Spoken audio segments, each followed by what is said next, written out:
Bir insan Allahın vaciblərini yerinə yetirib, sonra yoruluram sözünü deyirsə, onun müsəlman olmağında naqisliyi var.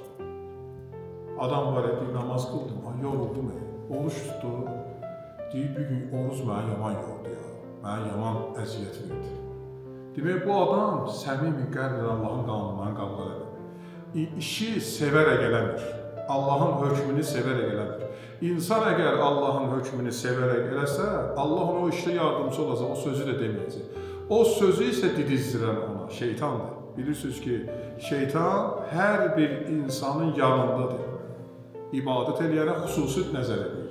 İstəyir ki, onu o neyləsin, yoldan sapındırsın və ona o sözləri deməklə son hədəfinə çatdırsın.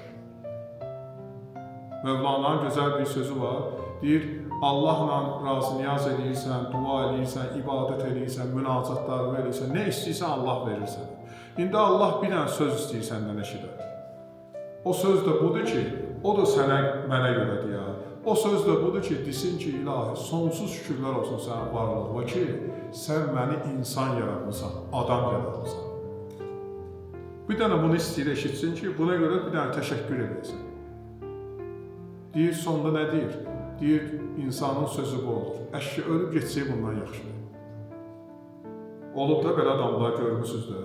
Yaşayır, elə ki, çətinliyə düşəndə, bir dənə sıxıntıya düşəndə bir dənə belə söz deyir. Əşki ölüb getmək bundan yaxşıdır. Belə bahalaşmalar çoxalanda hamısı ölümü yadına salır.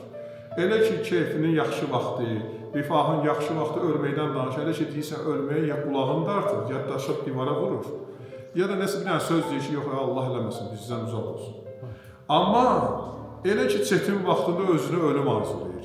Allah deyir ki, mən səni bir dənə sözlü istədim, eşidim ki, sən deyəsən ki, şükür ilahi, sən məni insan yaratmışsan. Mənə gözəlliklər vermişsən, gözəl neymətlər vermişsən. Amma bunun müqabilində mən bu sözü eşitmədim. Başqa bir söz eşitdim, səndən narazıdır. Amma mən də sənin ölüm sözünü eşidib sənə ömrünü uzatdım. Belə məsələ eşitmişsiniz də, deyir, kimin ölümünü danışanda onun ömrü uzanar. Allah da deyir ki, o insanlar ki, ölümü arzuladıqda onun ömrü nəyə görə uzadır? Ömrü uzadır, hesabatın çoxalır. Ömrü uzanmaq o demək deyil ki, sən çox yaşadın dünyada, yaxşı adamsan. Yox, ömür uzandıqca hesabat ağırlaşır. Bir var bir adamın 40 illik hesabatı olar. Bir var bir adamın 80-90 illik hesabatı olar. Hesabatın böyük bir məsələsi var. Həzrəti Əyyub əleyhissalamın yanına gəlib bir nəfər deyir ki, ya Peyğəmbər, insan çox yaşasa yaxşıdır, ya az yaşasa yaxşıdır. Deyir, Allahın təqdiridir, bu suala mən cavab verə bilmərəm. Allah Əyyuba deyir, ey Əyyub, o sənə sual verdi, sən Peyğəmbərsən, ona dəqiq cavab verdi. Deyir, ilahi bilmədiyim şeyi necə deyim bu adama, çox yaşasa yaxşıdır, az yaşasa deyər, biz niyə görə bu adamlar az yaşayır? Allah niyə görə bu adamların ömrünü qısaldır? Qoy elə hamısı yaşasın da, Allah Peyğəmbərə bir dənə gözəl söz deyir. Deyir, əgər deyinən ki, nə qədər yaşayırsınız, yaşayın, Allahın hüzuruna gözəl hesabatla gəlin. Və sizin hesabatınız istəyir uzun yaşadırdı, istəyir az bir mərhələdə yaşadırdı, hesabatınız yaxşı olsun. Və Allah hüzuruna bu surətdə gəlin. Ona görə Allah da Quranda buyurur ki, mən sizi gözəl bir biçimdə xəlq eləmişəm. Bir ana, bir atadan dünyaya getirdim. Amma sizin verilən neymətlər, sizə verilən gözəlliklər, hamısının bir dənə hədəfi var ki, o hədəf də bundan ibarətdir ki, Allah'a razı niyaz edəsiniz və heç bir peyğəmbəri, heç bir dini özünüzdən geri salmış kimi deməyəsiniz. O dində bu şey yoxdur, o din batıl dindir, belə sözləri deməyəsiniz. Belə sözlər var ki, insanların dilində filankəs cəhənnəm əhlidir. Eşitmişsiniz belə sözlər. Bir adamın indi əməllərindən birisi xəbərdardır, deyir, o cəhənnəm əhlidir. Daha düşünmür ki, cənnət, cəhənnəm anlayışı Allaha məxsus olan bir məsələdir. Yəni, cənnəti də, cəhənnəmi də yaradan kimdir? Allahdır. Və ora bizim fikrimiz, bizim nəzərimiz deyil ki, dünyada işlərimizi qururuq, deyirik ki, filankəsin yeri filan yerdir. İndi Allah qismət eləsin sizlərə, ziyarətə gedən adamlar olur, gəlib danışır ki, mən hərəmdən ziyarətdə otel çox uzaq idi. Mən nə qədər düşüb piyada gedirdim. Amma adamlar var idi ki, onlar üçün filan rəhbər yaxşı otel yaratmışdı. Onlar düşüblər, tezlik edirdilər hərəmi ziyarət edirlər. İndi bu şikayəti burada deyirsən bu cürlə, amma düşünmə gələn ki, Allahın nəzərində belədir ya, o axirət. Axirət məsələsi belə deyil. Axirətdə Allah deyir ki, mən sizi hamısınız Allahın huzuruna gəldikdə, Allahın huzurunda eyni bir mərhələdə olacaqsınız. Və orada uzaq, yaxın məsafə deyil. Orada sizin əməllərinizin ucalmağı, əməllərinizin bizə yaxın olmağı, əməllərinizin bizdən uzaq olmağı olacaq. Nə qədər əməlləriniz yaxındırsa, o qədər gələcəksiniz. Bugün görürsünüz, Peyğəmbərlərin içərisində sonuncu Peyğəmbəri, əziz nəvəsi Həzrət İmam Hüseyin əleyhissalamın ziyarətinə nəinki İslam dini, bütün dinlərin liderləri gəlir. Bütün dinlərin əsas baniləri gəlir. Ne üçün? Çünki o dini kamilləşdirən yeganə bir insan idi ki, o döyüşdə də, qiyamda da bir dənə söz deyirdi. Mən dini kamilləşdirmək üçün gəlmişim. Mən sizə başa salmaq istəyirəm ki, bütün dinlər aradan gedib.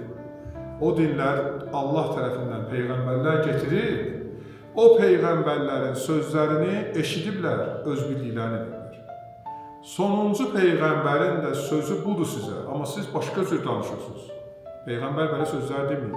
Peyğəmbərin müqəddəs kitabında bu sözlər yoxdur. O Peyğəmbərlərin sözünü ortaya getirir və ona görə qiyama qalxır və şəhadətdən keçir. Və bütün dinlərin də liderləri, böyüklərindən, kiçiklərindən insanlar hamısı dərk edirlər ki, İmam Hüseyin kimdir. Bu bir. İkinci isə İmam Hüseyinə insanlığı, bəşəriyyətə tanıtdıran kimdir? Allah özü.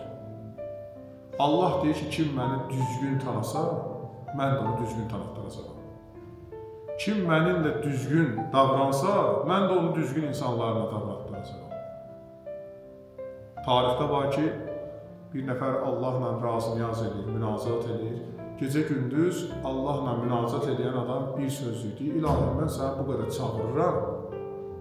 Sonunda bunu şeytan cilovlandırır, dilə getizdirir. Deyir, mən səni bu qədər çağırıram, bəlkə heç mənə qədər sənə razı-niyaz edən yoxdur. Bəlkə mənə qədər sənə şükür edən yoxdur.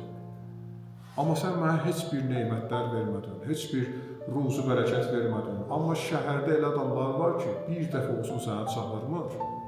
Amma nələri yoxdur şəhərdə, nə imkanlara malik deyil. Allah yuxusunda, aləm röyasında məsumlardan birinin yuxusuna salır bunu. Deyir, gel ona deginən ki, geçsin şəhərdə, şəhərin kənarında bir nəfər ibadət edir. Onun ibadətinə baxsın, öz ibadətinə baxsın.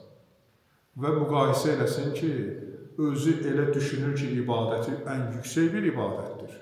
Və onun ibadəti ilə özünü müqayisə eləsin. Onda dərk eləyəcək ki, ibadət edənlər necə olur. Bu da yuxudan ayrılıb belə deyir, mən hara gedəyəm, necə eləyəm? Bəlkə çıxın bir dənə şəhəri gezim, bu yuxu idi də gördüm mən. Amma çıxın bir dənə seyr edim. Gəlir görür ki, məscidin qapısında bir nəfər namaz qılır. Gələnin ayaqqabısını cütləyir, düzəldir, üstü başınlarına baxır. Ayaqqablarını silir, təmizləyir, məscidin qapısını silir. Bu işləri görür, yenə namazını qılır. Gedir, dəstəmaz alır, yenə namazını qılır. Baxır buna belə, bu da ibadətini edir, görür, yox, bu gedmir. Cibindən çıxardır, bir tikə çörək yiyir, yenə başlayır namazını qılmağa. Və ta ki, axşama qədər bunu seyr edir. Görür, axşam bir nəfər, bir dənə cavan adam gəldi, buna yemək verdi. Bu yeməyin yedi, girdi məscidin içində, yenə də ibadət elədi. Deyir, baxdım, dedim ki, bu gecə axırı yatar da, görüm bunu yatan vaxtı hasan olacaq. Deyir, gördüm ki, o məscidin üçün təmizləyir, səliqə-səhman işlərini aparır. Deyir, bir də gördüm ki, subhanallah, bu səcdədə yatıb o kişi. O qədər namaz qılıb ki, səcdədə yatıb. Səcdədən deyir, ayıldı, getdi, dəstəmazını aldı, azandan qabaq, başladı yenə namazlarını qılmağa. Deyir, dedim, ilahi, mən elə bilirdim ki, ən çox ibadəti mən edirəm. Gör, necə insanlar var ki, Allah ona mesaj verir mənə ki, səndən də çox ibadət edən var, amma onun neyi var? Onu gündə bir parça çörəyi getirib verirlər. O çörəyi verən də zəngin bir adamın evinin nökəridir ya. Nökər getirir, ona çörəyi verir. O da ona qane olur, deyir, şükür sənə Allah, büyüməni yad edən oldu, yada salan oldu. Yəni, Allah Teala hər bir insanın ruzusunu bəxş edir.